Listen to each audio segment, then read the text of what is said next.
Many popular books, leadership actions, and coaching guidelines outline rules for asking good questions.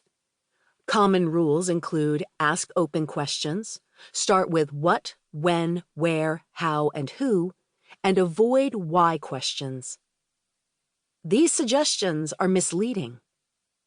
Coaches and leaders spend more time trying to remember the questions they're supposed to ask than paying attention to the person they are coaching. They end up checklist coaching to ensure their questions follow the model they were taught in coaching school or a leadership workshop, which is more frustrating for the client than helpful.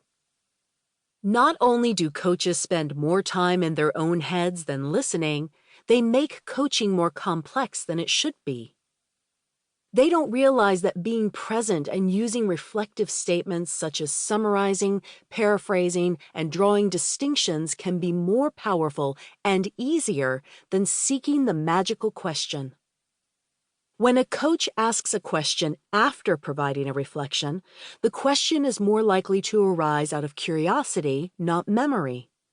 At this point, even a closed question can lead to a breakthrough in thinking.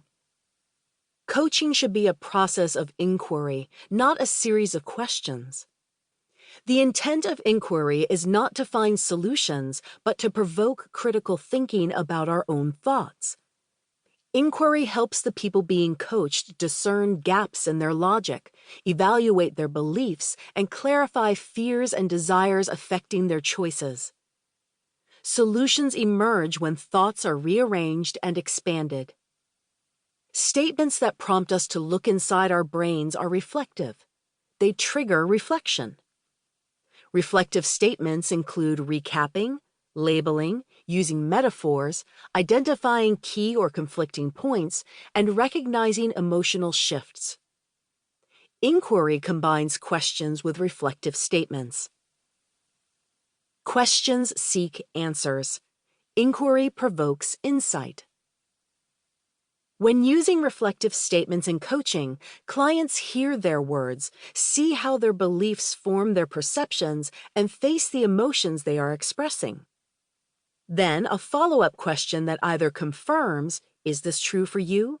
or prompts exploration when the coach is curious about what, when, where, how, or who, provokes clients to look into their thoughts. Reflective statements plus questions equals reflective inquiry. Adding reflective statements to questions makes coaching feel more natural and effortless. You don't have to worry about formulating the breakthrough question. Pairing reflective statements with questions frees the coach of the weight of finding the perfect, best, or right question. On the other hand, some professionals who call themselves coaches ask questions for the purpose of determining what advice to give. They criticize the International Coaching Federation, ICF, formerly known as the International Coach Federation, for rigidly imposing requirements around question asking.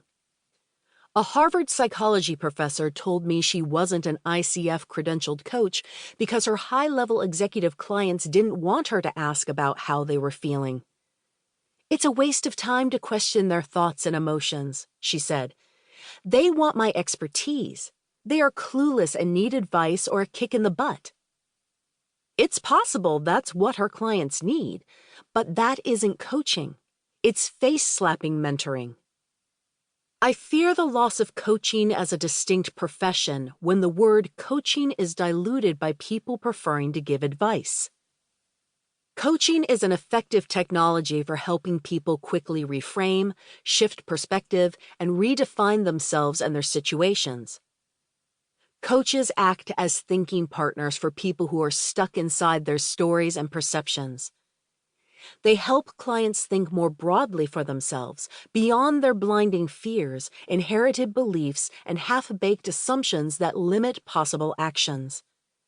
As a result of this new perspective, clients discover new solutions, take actions on solutions they had avoided, and commit to long-term behavioral changes more often than when they are told what to do.